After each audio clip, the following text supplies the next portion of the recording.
All right. Hello, everybody. Great to see everybody. If you want to move closer, because I don't want to talk louder. Believe it or not, the loud Ukrainian girl up front here does not want to speak louder. Chakai, exactly. Another Ukrainian over on the right side of me.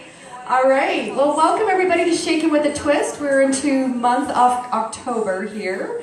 And I see some familiar faces, but I also see some new ones, and I love it. Whenever we bring like different people on as our inspirational people to learn from and share stories with, they always bring a little bit of a fan club, so it's great to see some new faces, and then hopefully they get hooked and come out to the next one, and so on and so on. So with that being said, for some of you that are new to Shaking with a Twist, what is this all about? Well, basically, it's a WESC event. Women Entrepreneurs Saskatchewan has put on this event for a few years now, and what we do is we look at inspirational individuals in our community that are doing great things, innovative things, creative things, and basically are just doing, things that are, outside of the box, that are being recognized not only within our community but actually within Canada or outside of Canada as well. And it's just time to share their stories and be inspired and learn from, and also, basically have an opportunity to speak with them and ask them questions. So there is a time where you'll be able to ask them some questions. And if you're too shy to do that, don't worry. This is a nice, comfortable crowd. You can do that. And if not, you can have a glass of wine that is compliments of NSBA, and hopefully have the courage to come and talk to these young individuals afterwards. But that's really what it's about. It's a way to share and to inspire, and also amongst each other. So if there's anyone sitting by themselves here, you better not be. You should be meeting the people that are within the crowd and networking, and then if not, hopefully stick around afterwards as well. So there is a few little housekeeping things that I do have to mention here.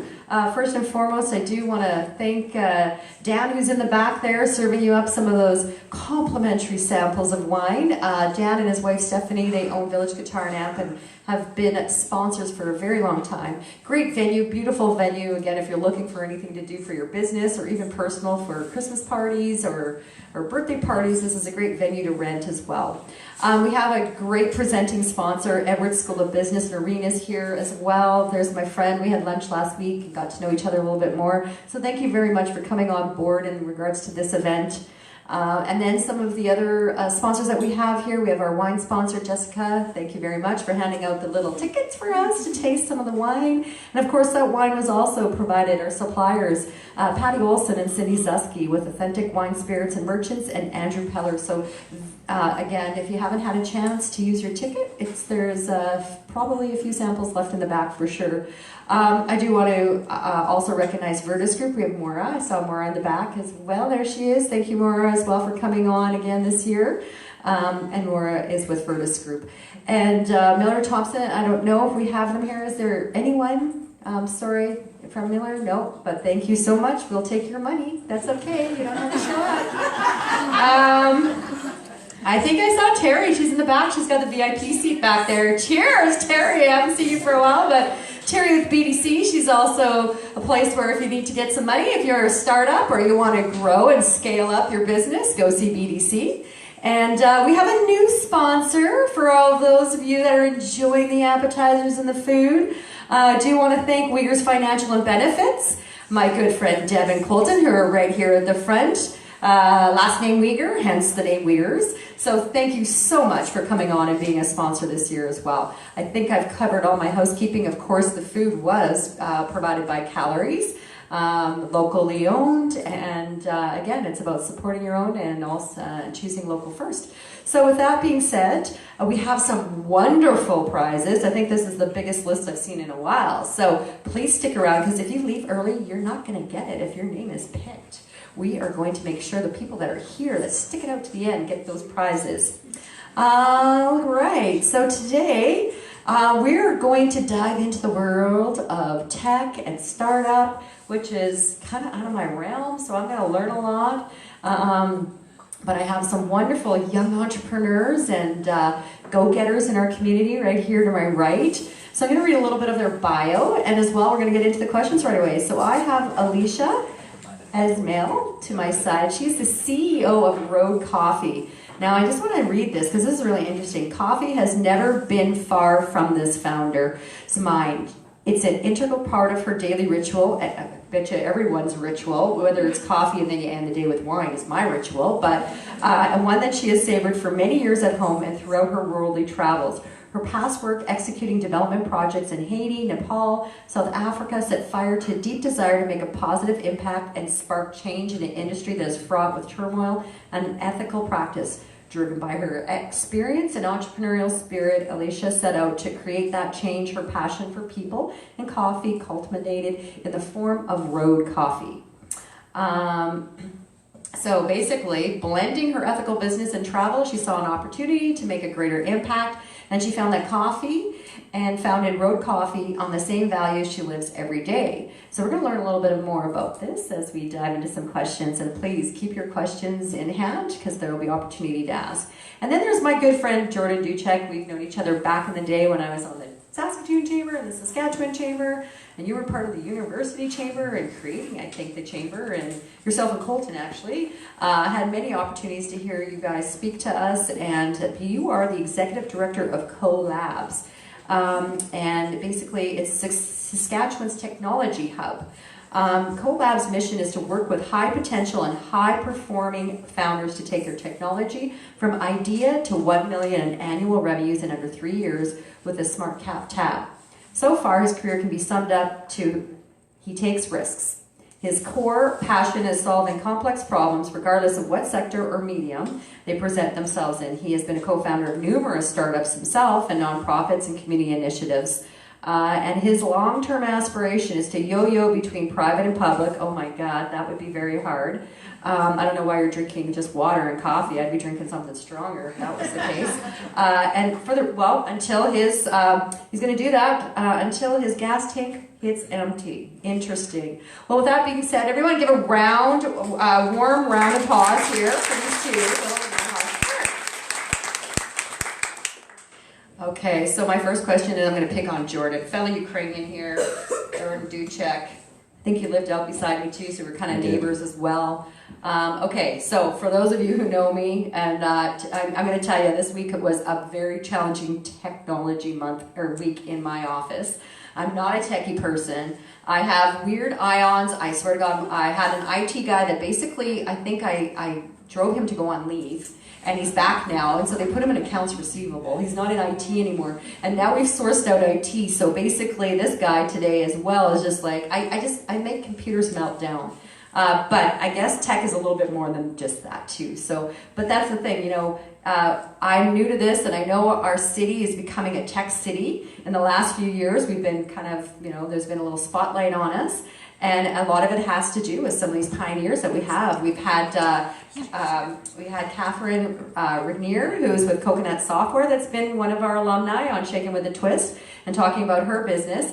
And then, of course, we'll be having Jacqueline Cook, who, to believe it or not, way back when Shaking with a Twist was first starting, I think she and Stephanie, who's in the back, were our second or third speakers. Back in the day. So you are alumni, and she's coming back on with Vendesta in our November Shaking with a Twist. So this whole tech surgence is really interesting in Saskatoon. And so with that being said, you know, Jordan, what is all about this buzz of the tech industry in Saskatoon? What is CoLabs? And speak to this journey and the creation and why you felt that we needed to have this here in Saskatoon. Okay, that's a lot of questions. You know I'm Ukrainian, How much time and do you I have, just go Sean? this way and that way. All right, Yeah. okay. So it's a long story, but maybe I'll start at the precipice with regards to the ecosystem more so than my story. So Saskatoon's tech community and ecosystem, as Shauna said, is relatively new in a certain construct. But very much not new in another, being that we've had major tech companies in our city for decades, for years. You look at companies like NORAC, which was sold, IRD, sold recently. That company's been around for decades. You have Solido, which is now Mentor Graphics. They were around for, I believe, 10 to 12 years. We have Jeff Dick, who is on our board of directors as well, and he's been with the company for almost 10 years of that. And of course, you have Vendasta. Vendasta's... Yeah, both of those ladies are on your board of directors too. Catherine so Catherine Rainey with Coconut Software, and their company is around 8-9 years old, and Vendasta I believe is coming up on its 12th or 13th year. And Jackie actually, who's on our board of directors, I believe that you interviewed her when she sold her first tech company. Yeah. She went through a program similar to Collabs in Toronto.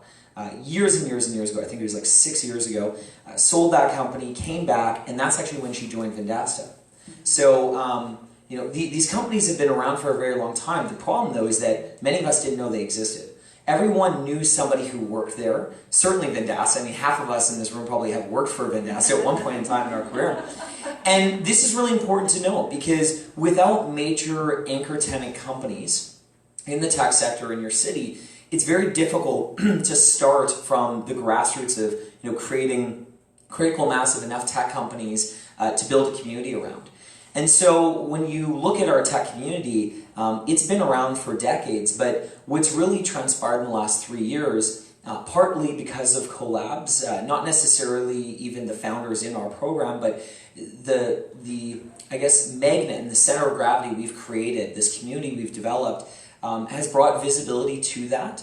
Now, we have, in Collabs alone, we've worked with 85 companies in less than 28 months. Most people 2 years ago would have said 85 tech companies in the city, and these are the earliest stage companies you can imagine. I mean, pre-revenue, idea, they don't even have a prototype, and we've had over 250 ideas even approach to us. We're encroaching on 300. And we don't work with all of them, not all of them are great ideas, but the point being is that in the last 2.5 years, we've gone from a city that was overlooked by investors from Toronto, San Francisco, Vancouver, to this center of gravity that now on the national stage is incredibly well known for its intimacy, for the connectiveness that we have. Beside me is a founder who built a brick and mortar company and is now building a tech company and approached Collabs with an idea of how to transform an industry that she's been an expert in for years. And so I actually flew in this morning, so that's why I'm not drinking wine. I've had enough wine. But I was in Quebec City this morning at 4 a.m., and I was amongst all of the tech hubs, like Collabs, in the entire nation. We get together every 6 months, we exchange best practices. And 2 years ago, Saskatchewan, was the only province in Canada outside of NWT that didn't even have a hub that was a part of this network. And now we are regarded as one of the most interesting, progressive, and possibly effective models of company creation in the nation. And on top of that, you take into consideration that we all know each other, we all are here to support each other, and I think that there's this mentality about creating a tech community. We think about Toronto, we think about Waterloo or San Francisco, this notion of we need thousands of entrepreneurs and thousands of founders. I think that's bullshit. And ultimately that works to our advantage. You need one. You need good founders. You need good ideas, real problems to solve, and you need a community to come around them. And so, in Saskatoon, we have companies at the 300 plus mark. Vendasta is growing to 600 people in the next 2 years. We have companies at the 100 employee mark, like to 7 shifts. And then we have companies all the way down to 10 employees, 5 employees, and people like Alisha who are just starting their journey. That's enough. That's enough to make us one of the best tech communities in the country because it's not about quantity, it's about quality. Do you want me to talk about my story very quickly, or is of course. that enough? Okay, good. Well, that was 5 minutes. We have lots of wine. Go. Great. Okay. Yes. All right. So, what is Collabs, and how did it start? How did I get in this? So, Collabs, to surmise, is an organization. It's a nonprofit that helps entrepreneurs, specifically tech entrepreneurs, and we define that as individuals who are building a hardware or a software technology. We don't care what sector you're in. You could be in ag tech, you could be in consumer tech, it doesn't matter.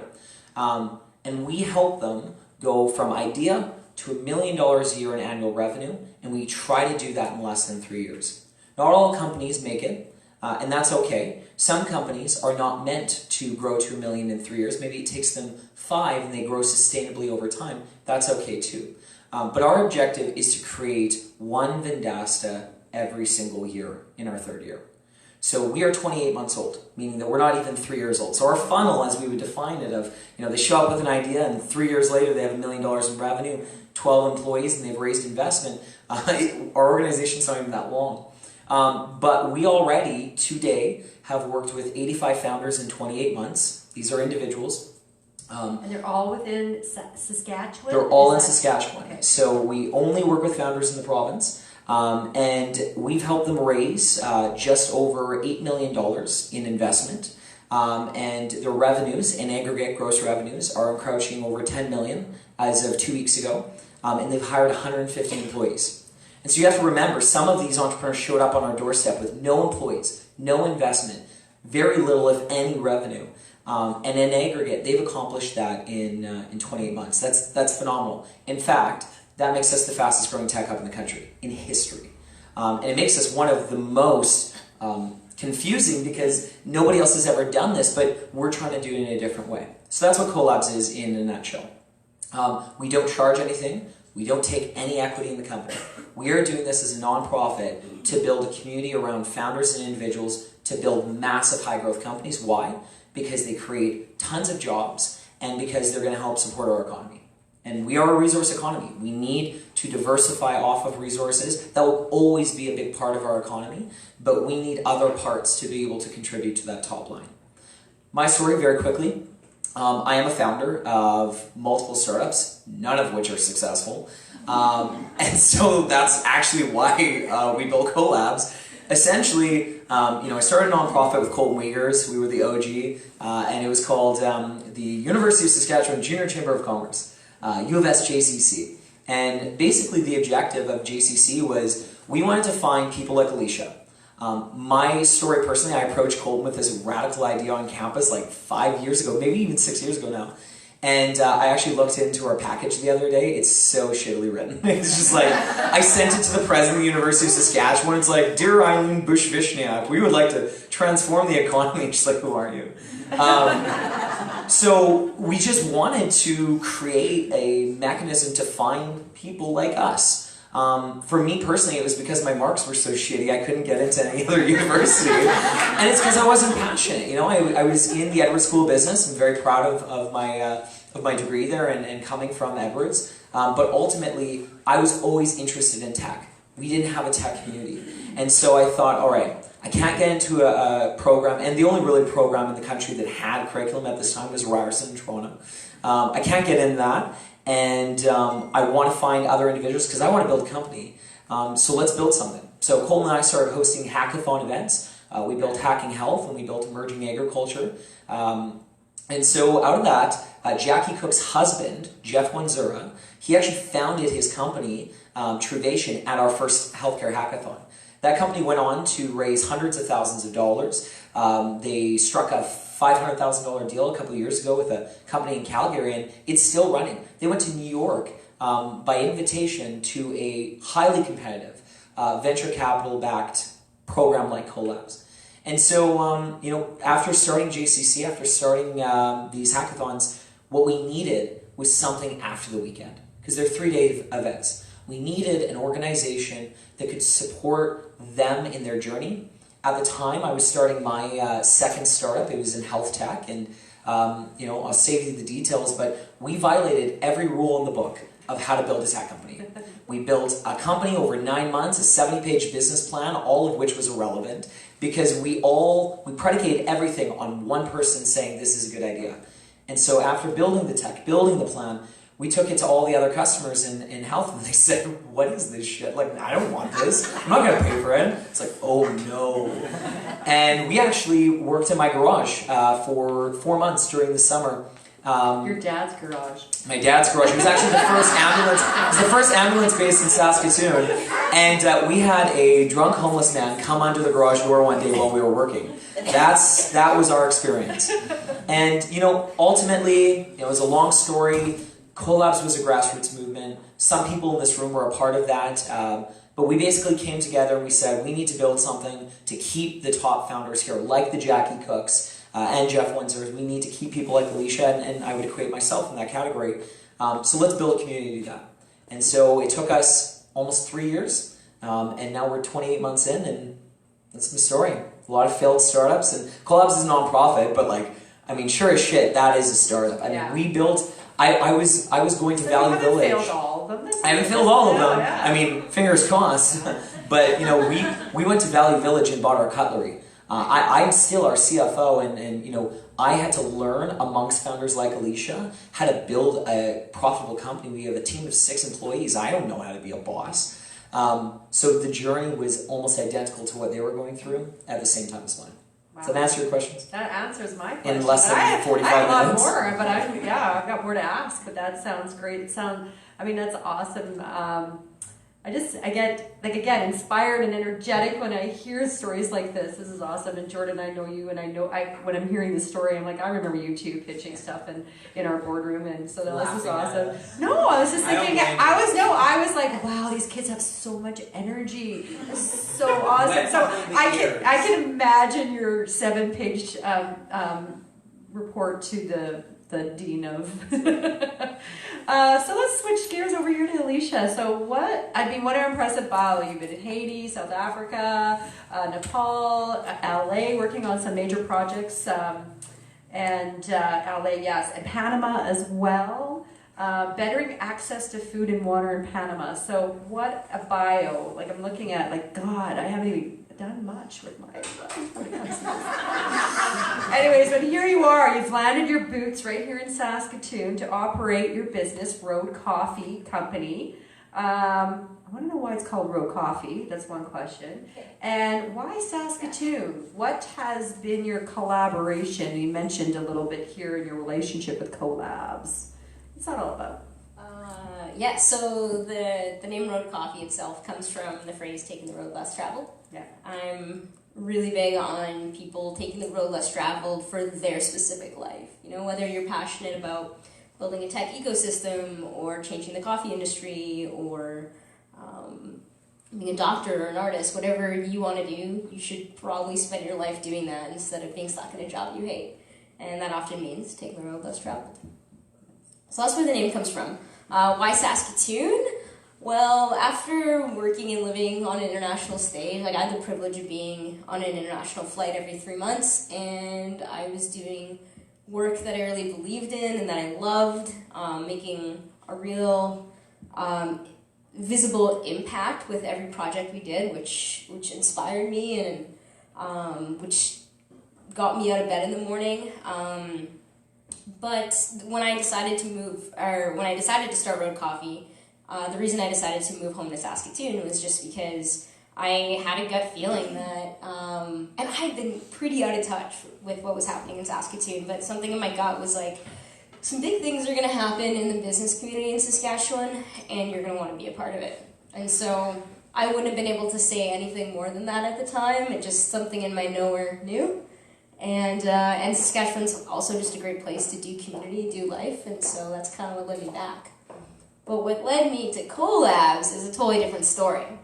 So I had been building Road, it was growing, it was awesome, it was really exciting, picking up lots of traction, started getting a lot more public attention, sales were growing, we were starting to do some really cool projects overseas. And I remember I had to drive to Regina back and forth 3 times with friends, who's also an entrepreneur in the city here, and he knows my story really well, and he knows that I moved home to disrupt the coffee industry, disrupt the coffee supply chain. And so on, like, the 3rd drive, he was just like, okay, Alisha, you have a growing company, that's awesome, but how is that going to actually disrupt the coffee industry? And I remember being so frustrated with him and just being like, Pull over. Yeah, growing company, which is awesome. So I went back to the drawing board, and I remember starting to like 3 in the morning, inspiration hit, get out this giant pad of paper, and I'm drawing and writing things out, and so then I'm looking at my scribbles, and I start realizing, like, okay, well, the biggest thing that's missing is tech and automation hasn't transformed the coffee industry the way it has almost every single industry. And so things are still being done in the coffee industry the way it's been done for hundreds of years. That was really, really weird to me, and it's still weird to me. Like, no one's sitting in an office, like, scheduling pilots or nurses anymore. Like all that's automated and there's efficiencies for that. Where the coffee industry is incredibly inefficient and things are still being... And that's a big reason to why coffee farmers are being held in poverty, is because there's a lot of potential there. And so that's where I noticed that tech and automation can solve a problem that I set out to solve in the first place. And that's when I started to find my way towards collabs. And I'm pretty sure I started giggling when you were sharing, because the first time I had a meeting with Alex Shimla, I showed up with A cup of coffee, so that when you are choosing to drink coffee in the morning, why should we choose to drink Roadhouse? Or Road Road Coffee. Road Coffee. Roadhouse. Isn't that a movie with Patrick Swayze? I know. I love Patrick Swayze too. Oh, that's fair. That's fair. I actually had this conversation yesterday with someone where I'm like, I should have just named it Roadhouse. So many people say it naturally, kind of rolls off the tongue, but I'm not getting distracted by that too much. The question was, right, why more than a cup of coffee? So when you drink road coffee, it's more than a cup of coffee because with each cup of ours that you drink, you're impacting the lives of smallholder farmers, moving them into independence and freedom. And so something we've launched since being in the Collabs program is actually a microloan program. And what we're able to do, Collabs 101, the first thing you learn is don't assume anything. The first thing you learn is validating your idea. And you do that by talking to your customers, talking to your people. And so that's how I found this problem. Through talking to countless farmers and exporters, I learned that one of the big problems they have is they don't have access to finances at all. And if they do, if they can get a loan for like $500, sometimes that's all they need is $500 US. It comes with a 70% interest rate. So imagine if any of you, for your business or for a mortgage, you wanted to go get a loan, but it came with a 70% interest rate. That's ridiculous. It's absolutely outlandish. And so it's also called predatory lending. I get a little passionate about this one. But what we do is we're able to come alongside these coffee farmers, and our current projects are at a 7% loan, which is very, very reasonable. We have people on the ground working with these farmers to provide the ongoing support they need, because we're up in Canada. We obviously can't be there for them in that kind of way. And it's working. The deliverables on these projects have been knocked out of the park, we're finding out. This coffee for Peru is being submitted into the Cup of Excellence because the deliverables are way better than we even expected. And so that's kind of why it's more than a cup of coffee. So tell me, okay, I'm going to expand a little bit more. The innovativeness, touch a little bit about that, because I'm still trying to figure out, I get now that part when it's more than just a cup of coffee, because it is touching, the lives and the accessibility and capacity that would not be there. But what's that's innovative in itself, I get it, but is there anything that's, how do I get road coffee? Me, as a normal person in a house, want road coffee. Well, that's a good question too. Those are great questions. And so to get road coffee, you can order through our online subscription, and it can be delivered directly to your door, or directly to your office. We have an awesome office coffee subscription as well. Mm-hmm. But because you're not in the major chain, in the stores or anything like that, are you? Or no, we're not in Sobeys right now. Okay. Or is that a conscious decision? Yeah, we were on track to do that this year, and then we chose to go a bit of a different route. Mm-hmm. We wanted to ensure that we're able to pay our farmers a fair wage, and being able to, there's certain decisions that were more important at the time before going down that road. Yeah. No. Yeah, and so, so the innovative side, yes. Thank you. Also that's a good point. So the reason why I didn't want to go down that road is my focus is to shift more into the innovative side. So now we've built out a really well-rounded, I like to say sometimes 360 approach to sourcing coffee that doesn't exist in our industry. So that alone is innovative, and that's great. But now what we need to do is we need to take that to the next level, and we're trying to automate the process of that middleman. Mm-hmm. So even though we've cut out that middleman, we're still doing a lot of that work manually. But it's not enough for just road coffee to buy directly. We're going to change the industry by allowing more coffee roasters around North America and then the world buy directly from coffee farmers around the world by cutting out that middleman. And that's going to happen through automating a lot of the process, being able to pay farmers directly, and being able to show traceability and transparency through technology. Yeah. So Jordan, what are some of the challenges that CoLab faces right now, and tech faces right now in our province to become a viable industry? And like, you know, you did say there's tech has been here for decades, and there has been companies. It just hasn't been known, and maybe that's one of the reasons that, you know, to make it viable is to promote it. But again, what are you facing as a challenge, or the industry is facing as a challenge here in our province? So the challenges that existed when we first started, beyond resources, they are fundamentally different today in such a short period of time, but that's commensurate with how fast tech works, right? So when we first started, it was brand notoriety awareness. What is a tech founder? What's the difference between Road Coffee and what's the name of your tech company today? Beyond Fair. Great, it changes every 20 minutes. And she laughs at me every time, like I'm the one who's changing it. But no, really, like what's the difference between these two things, right? And what nuanced factors differentiate building a brick and mortar company to $10 million a year in revenue and building a tech company to $10 million in revenue? You know, how can you raise capital? What are the differences? What are the challenges there? That was the awareness challenge we faced at the precipice. How do we get good founders who have real problems to solve? Alisha is solving a real problem. This is not an assumption. This is something that is well known, that she found out because she was disrupting the industry through a brick and mortar, but now we can help her leverage what she had to do manually to do it for every road coffee on the planet, right? That's the concept of tech. That is the concept of scale. Don't just do it for one, for yourself. Do it for everyone. That's how you build a billion-dollar company. And so, you know, at the precipice, it was identifying those founders, communicating those differences, because they are very different. And, you know, for a time, when CoLabs first started, finding investors and getting capital into these companies was a tremendous challenge.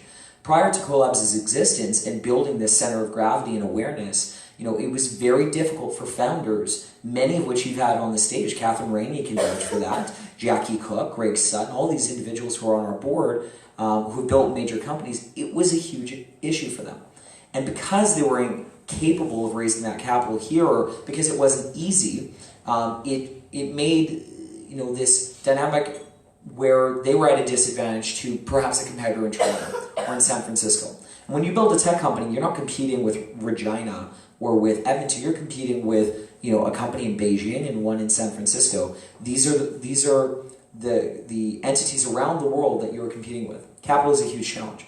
I would go as far as to say that today we've addressed that challenge. Our companies have raised almost $8 million. I think we're at 8.1 million now. That's insane. And it also has a multiplier effect to it. Think of it as like a ladder. By raising 8 million, some of them will go and raise rounds, as we would call it, of funding that are 4 times the size of their first round. So whereas they raise 500 grand the first time, helps them grow to, you know, point B, well, the next time they're going to raise 3 million, right? That 8 million could grow to 15 million in 2 years very quickly, probably even sooner than that.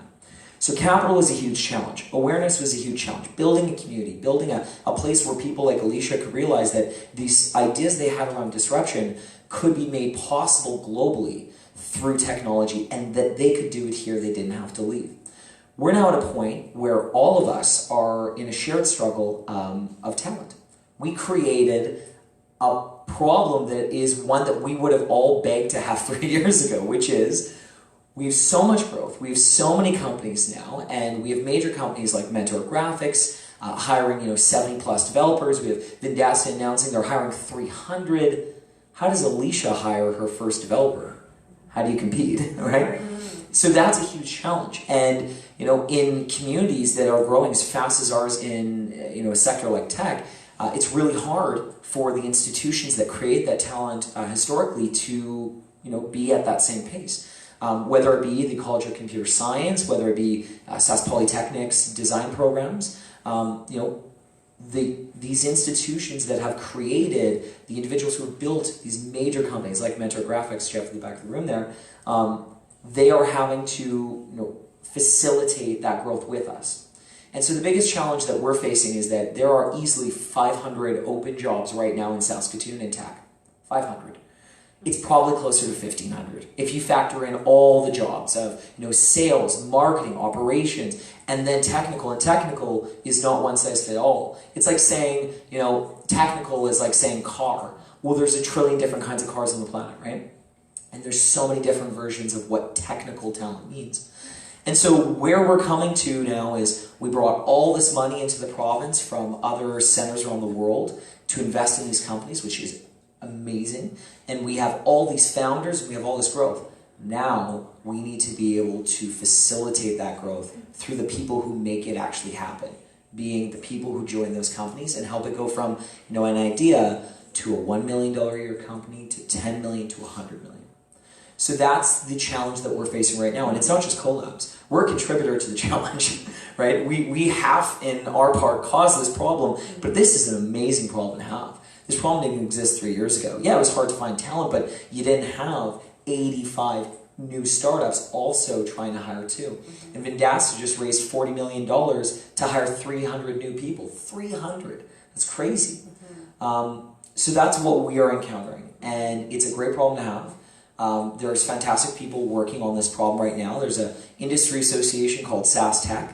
All the major tech companies in the province are a part of it, and they're working to lobby the provincial government, the federal government, and try and get more resources to support our institutions, in addition to finding unique ways of, how about retraining?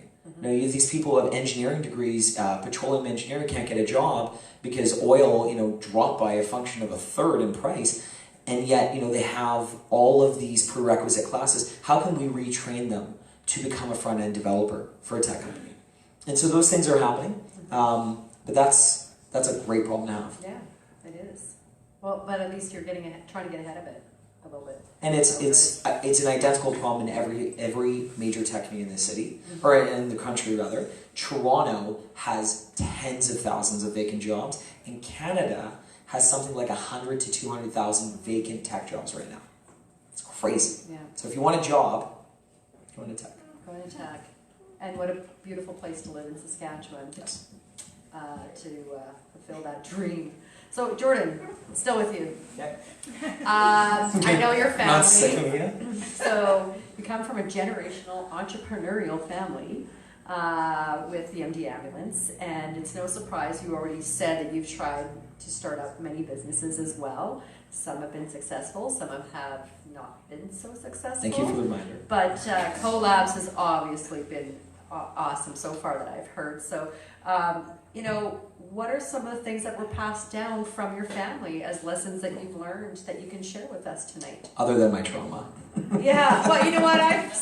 You want to talk about my family? Your dad. I mean, I sat on the Saskatchewan Chamber of Commerce board, and he was on there, and he mentored me a little bit, and had some great conversations, and I have great respect for him and your mom, and so I can only imagine what it would be like.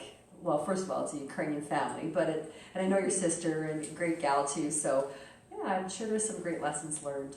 So my grandpa was a OG businessman. We have always said that our family is like the Ukrainian mafia. And the reason is, it's like the most non-threatening mafia you've ever met in your life. There are no weapons. Eat. That's basically, that's our motto. So, I had a grandpa who started like 5 businesses in Blaine Lake, Saskatchewan. I remember growing up, going to his house, which was like an episode of Hoarders, but everything was organized. And I just, every time I could walk in and just, see the randomness of things in his basement. That was like his man cave. And he had a map of all the places he went around the world, and he had 1 trillion articles that he laminated about his career. And he was a mayor for a time, and he built he built a TV repair shop in Blaine Lake so that he could get air miles by buying all his inventory on Visa, and then he used those air miles to travel around the world with my grandma. The story, which some of you have probably heard at chamber events in the past, is essentially my dad has 4 siblings, so it's a sibling of 5, a family of 5 kids. And one day, one of the kids was driving down a grid road out by Blaine Lake, and they flipped the car, and there's no ambulance. So my grandpa, being the entrepreneur that he was, he's like, okay, I'll build one. So he went and bought like the Ghostbusters car, and he put a siren on the top. I'm dead serious. I've driven it, and he's like, let's build an ambulance company, and he did. And he then expanded that into Prince Albert, Saskatoon, Spiritwood, Big River, North Battleford. It goes on, and they're all private ambulance companies. And the irony is that all of his kids then took over these different ambulance companies, thus the Ukrainian mafia. So I grew up in a family, on my dad's side especially, where I saw 5 siblings, all business owners, all entrepreneurs. And it was weird. Like, I came to Chamber of Commerce events when I was 14, seeing my dad talk, and it really didn't resonate with me until I was probably 16. And I remember wanting to go to these events with him. And I think that proximity to seeing entrepreneurs early on is probably what started me down the path of creating the Junior Chamber with Colton. Ultimately, I think what was passed down to me was this notion of, if you're upset, don't bitch about it, build something. And that's what I've tried to do. And it wasn't always a sure win. I mean, most of them didn't win. JCC I don't think is even a thing anymore. It doesn't matter. Good things don't last. And I think at the end of the day, I was trying to come up with like a platitude a couple of years ago to explain like why it's okay for things to fall apart when you leave. And the saying I created or stole from someone was, if you found out that the Beatles were going to break up, would you still want them to have gotten together in the first place? And the answer is unbelievably yes, right? And so that's how I look at all the things that I've done. And that notion of just go build it, and it's probably going to fail, and that's okay. After my medtech company failed, and I was in my garage, and I had university debt, I had graduated, JCC, I passed on with Colton to the next generation, and I tried to build collabs for like 3 years. I was so upset, and I was angry, and I felt like, I need to like go to some place that better supports me. I actually booked a flight to New York on air miles with no money. Your grandpa's air miles. I wish. And I had accrued these in 4 years of university, and I booked a flight to New York, and I was going to go apply for jobs at tech companies. And I met a guy who took over from our predecessor for our innovation agency, Wes Jickling, and great guy, one of the most important mentors of my life. And he literally emailed me a week before I left and said, let's go for a drink. I'm new in the role, and I keep hearing your name, and I'd like to hear about this idea for a tech hub. So, I think the fundamental lesson I learned was that just have chutzpah and don't be scared, like, I don't even know what chutzpah means, but it sounds right. I don't think that's a great thing. Yeah. But, just go build it. And I've taken that mentality into collabs. My co-founder, Alex Shimla's back there. And Stephanie Yong, my greatest supporter for, the creation of this center. We just have broken so many things in collabs, and we failed so many times inside of collabs. Alex is like shaking his head. He's like, yeah, everything breaks. But at the end of the day, it's like we don't have fear, because in our perspective, it's not even about like the fragility of like where we're at in our life, of being new in our career and early in our career. It's this notion that we know we'll figure it out. We'll build something of value next if this one doesn't work. And I think that's something that was given to me. Super appreciative of it. But, what I do has nothing to do with anything any member of both sides of my family has ever done. My grandpa used to call me Mr. Computer Man. Swear to God, I was like 12. And this just like now sounds like a Cinderella story, right? But he used to call me Mr. Computer Man when I was working at BMW cleaning cars. And the reason was because he thought that like I knew something he didn't. Well, that's because I was like a millennial, right? And I remember going down to his basement, he had like a Windows like DOS machine with like this laminate cover, this dust cover, and he'd be like, can you fix it? I'm like, yeah, the answer is throw it out. Like, that's how you fix this thing. But you know, I remember hearing him say Mr. Computer Man, and I thought I need to become a developer, and I tried that. I tried to become a developer. I saw a movie that changed my life when I was in high school called The Social Network about Facebook, and I tried to start a tech company and become like a developer. I know I'm young. Thank you. Short story, I grew a beard and wore glasses to make myself look older when I was building collabs. I don't give a shit anymore. But yeah, like I tried to be a developer, and I thought that's what it meant to be a computerman, to be in tech. And the answer is that that's not true. There's so many opportunities to be a part of the tech community, and my role is a good example of that, but so is Alisha. She doesn't have a background in tech, right? And Alisha, I have hope. yes. And we have founders in our program in their 60s. We also have founders in their early 20s, right? About 60s there. I'm not pointing, but the point is that you know some of the best founders in the world started in their 30s, 40s, 50s, right? Like the time is not relevant, and experience and background is not relevant. You don't have to be a programmer to be in this sector. You just have to be able to find utility, find your role in the sector, and might mean retraining some capacities, but there's a lot of opportunity. That's why we have people like you here saying this. Everybody out there in Facebook land, here We're online. and here. Yeah, we're online. Of course, it's techie. We're all techie here. Because this could be that moment for someone right now. It could definitely be. So, Alisha, so young, so many accomplishments to date. NSBA Young Promising Entrepreneur in 2016. I already mentioned the 2019 West Innovation Award. Just to name a few, there was a whole list. I can only imagine how proud your parents are, and I know you've worked with your mom on a few initiatives. How important is family to you, and how have they guided you in this journey? Yeah, family is super important. It's been great being on this journey with not just my immediate family, but just the community that's come around me. And of course, they're proud of me. Of course, they're like, "Yeah, go get it, keep doing great things." But I'm gonna twist this a little bit on you since it's shaking of the twist. All right. Here's a family that I found this year that I didn't realize I would, and. I'm gonna actually say it's my collabs family. Don't start crying. But it's something a few founders have even mentioned lately. Has been like, I'm so grateful for this collabs family. Like, man, they really helped me getting through this tough thing. Or I don't know how I do this with my collabs family. And it's a phrase that not just founders, even employees that are working for collabs companies are starting to adopt. And I think what I really realized that was actually this summer in Montreal. So we had a crew of us that collabs brought to Startup Fest in Montreal, and it was such an experience. I learned so much, made contacts that I would never have been able to make on my own. Doors open. We're working with the Michael Jordan of coffee now because I met him on this trip. Like, there's no one else I'd rather work with than this guy. So already an amazing trip, but one really special piece that every collabs founder noticed and we talked about over drinks in the evenings was our culture was different than every other hub and every other city.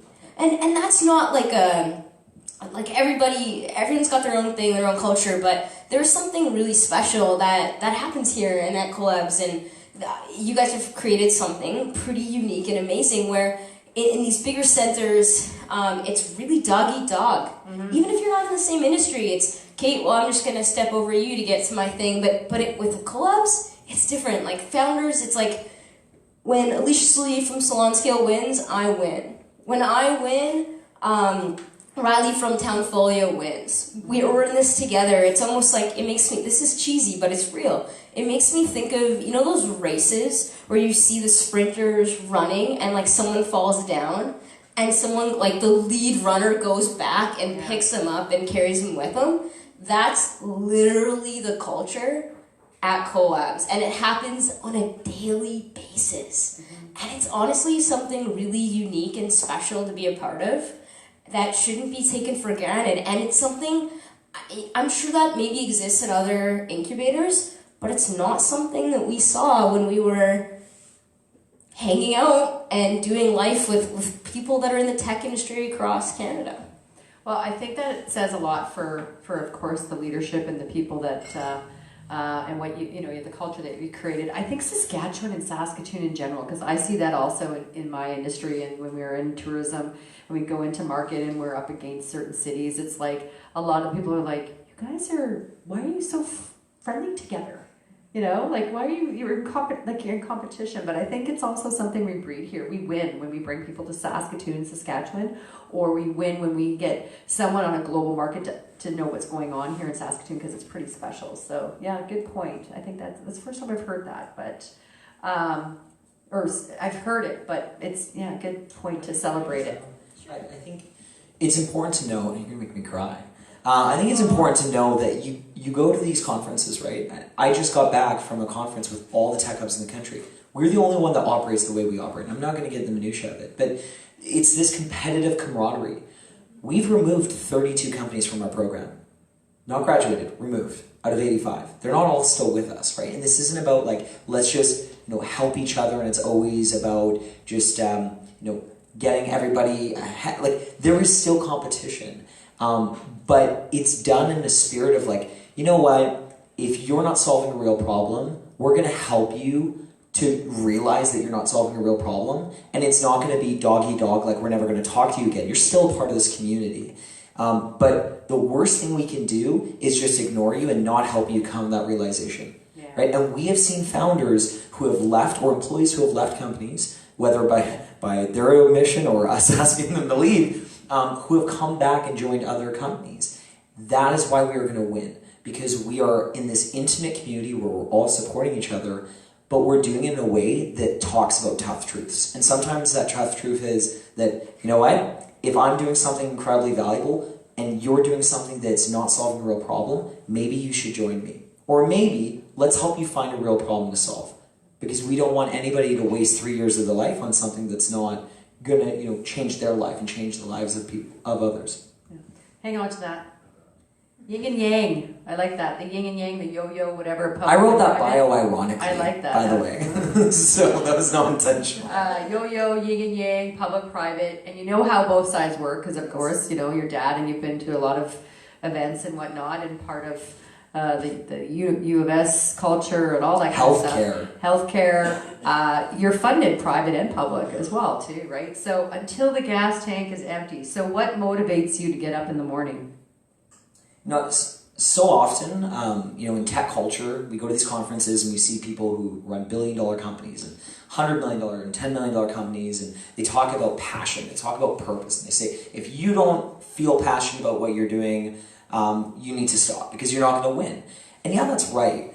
But at the end of the day, in my experience, everything I did was in a way opportunistic. It was me identifying in this moment, what is an opportunity that I want to take advantage of? And I either cultivated passion and came to that conclusion, or I stopped. I don't think we ultimately always start endeavors passionate at the precipice. So in the case of Alisha, she saw all these different markets and the disparity. Maybe that catalyzed you to start Road. And now, building a tech company, you can speak to that, whether or not, that passion was there day one or it's been cultivated. But for me, Collabs, I would be a liar if I said that I didn't build Collabs selfishly. I did, because I wanted to be a Collabs founder. I wanted the ecosystem that you now get to take part in. And I'm so grateful, because when I go to the next thing, which I will, I now have the ability to go access that. And that's wonderful. Yeah. But I didn't do it because I was passionate about building a nonprofit, negotiating funding with government, doing our metrics and our finances, blah-de-da-de-da, right? Like, that was not at the onset. But you come to a realization when something's working and that you recognize that you are solving a real problem. This is a real problem. I think you either cultivate an appreciation for the people that you're solving it for, or you don't. And if you don't, you're probably going to leave. You're probably going to do it for the money and get out, and something's going to be offered to you. I get offers a lot. I didn't before. I mean, I couldn't even get a job 3.5 years ago, but I get offers a lot, and I say no. Why? Because money's not relevant. What we're doing, what she just said, is worth more than anything. Because maybe she builds a $1 billion company in Saskatoon and transforms this economy, which is like the government term, but the reality is it transforms the lives for all of us. You can't put a price on that. So I think it's something that you don't always have to identify at the onset, but sure shit, if you are in the endeavor, you're in the venture, and you are not passionate, just leave. Just go do something that you care about, because ultimately, life's too short. I'm probably going to die young. I've always thought that. Like, I'm going to be out by 35, and that's okay. So what's the point of doing things for money or career or whatever, right? Yin and yang. He turned 60, he got an idea. I mean, listen, I said 60. I wasn't looking in your direction. It's all right. It's fine. I apologize. No, you don't have to. Thank you. It's true, though, but yes. A twist on that question for you is, what keeps you up at night? That's a hard one. There's a few things. Honestly, it's the problem I'm trying to solve. And I'm not 100%, I know it might take my entire lifetime to solve a problem. I'm like, oh, that gets me emotional. I know it might take my lifetime to try and to change one of the biggest, oldest industries in the world. And there's that chance that I might not even do it. But it's what keeps me up at night. I think about Ceci, our farmer from Costa Rica, or Francisco Morales in Guatemala, and how their kids don't want to take over their farms because there's no money in it, and they just want their kids to go get an education like any parent in this room would, right? Make a living and build a life for your family. But the possibility of potential change and disruption that's going to empower coffee farmers around the world, which makes sense, right? It's like, the second largest commodity in the world. It's in every country. We drink it every morning. And so the potential to solve that problem is what keeps me up at night. Such a heavy burden to have for so young. But it's also exciting. It's know, also exciting. Yes, that makes you wake up in the morning too. Exactly. So with that being said, yes, we have probably gone over the mark, and I know that we've got hopefully some good questions out there. So this time around, because there's a lot of new faces, and I think I know everybody, but I would just make up your name anyways. So when you get up, please state your name and your business. It's good to promote your business. This is what it's all about. So say your name, say your business, ask your question. So we're going to open it up to the floor. Any questions out there? Allison Hunter from Hunter's Bowling. I know who you are, but go ahead. Alisha, I'm part of the board of the NSBA. And so the first time your name came across to us that I saw at the desk was when you got the Business Builder Award in 2016. And then I'm also a member, and Sean is as well, as Seeds for Dreams. Mm-hmm. And maybe you want to give a quick little explanation of what that is. It's with NSBA and Edward School of Business and ICR. They've got a great sponsors, got to put their names in there. And just explain what that is and what it meant to you. For sure. And so, yeah, Seeds for Dreams, for those of you that don't know, it's similar to 100 Women That Care. And so each night of Seeds for Dreams, it happens 3 or 4 times a year. There's 3 entrepreneurs that are chosen to pitch. You have a 3-minute pitch, 2 minutes for a question, something like that. And everybody who's a member gives $100 to the winner. And so when I won that pitch competition, it came at a really interesting time for me. It was time to purchase our first roaster and move from leasing to buying, building out our first roasting space, which we're not even in anymore. We've outgrew it. Hiring my first employee. It was a whole bunch of firsts. And I had my loan lined up, I had everything lined up, but I needed, that financial gap where you're like, everything costs more than it's supposed to. GST and PST. That's right. Structure. And so it came at a really important time, and it was a really special part of my story. Question? Another one out there? No? Oh, Lori, a past Vendesta employee, one of the, One of the close. I was staring at you when I said that. Lori, you have a new job. So Lori, you are with? I am now with Sunlight Financial as recruitment consultant. But I think you guys should both be members of the Provincial Chamber because there's some advocacy stuff that I think can help you with, and I talked to Alex about that, and I will again. But anyway, aside from that, Alisha, I've heard your story a couple of times, and I just love it, and I get emotional when I think about you being up at night thinking about solving a problem like that, and it's just crossed my mind as I think about you often. I watch shows, documentaries on Netflix like Rotten that talks about how people are being killed over an avocado industry and quinoa, and people there who are creating these things are starving. So similar situations. So I have a huge confidence that you're going to get very close to solving that problem, and then others will jump on that train and help do that. And so, have you thought about after coffee? Like, what's next? Are you gonna solve the superfood problem of North America or South America? What's next? That's a good question. If you know me, you know I am a big visionary, and I would love to conquer the entire world in every industry, but life is pretty short.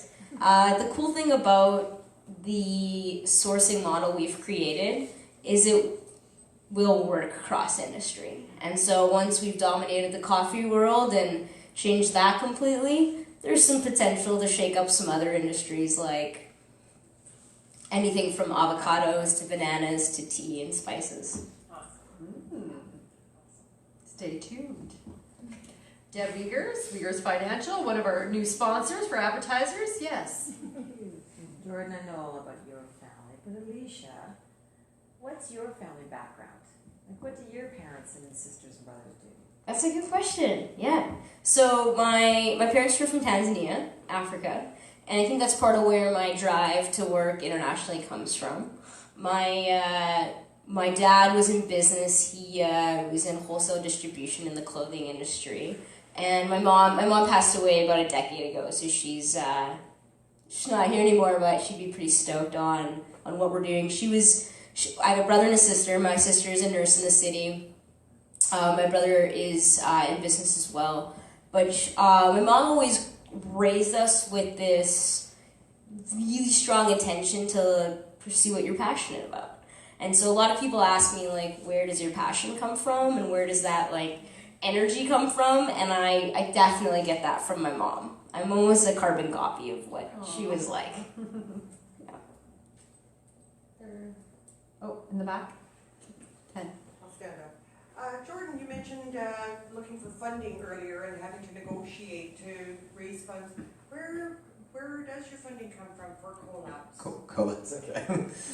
So Collabs is a joint venture in sorts between the federal and provincial government, but as well from private sector. So when we first started, this is a very similar model. There's about 200 hubs in the country like Collabs. And we're the only one in the province. And so we started off working with corporations in kind of like the nebulous sponsorship area to try and make things cost neutral.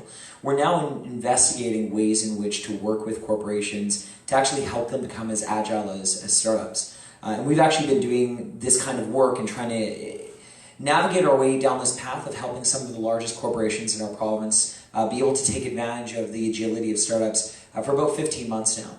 So the objective is to have parity between private and public partnerships, but that's how we're able to operate as a nonprofit, and it means that we don't have to be punitive to early stage founders and take equity or charge them, right? It is competitive, but at the end of the day, when you're starting a tech company and you have zero revenue, and it might take you a year to build your product, the only thing you have is equity, but at the end of the day, if you build a massive company, that equity is incredibly important to be able to attract and recruit new investors from around the world, but also employees to give them a piece of the company as well. So that's how we're able to operate as a nonprofit.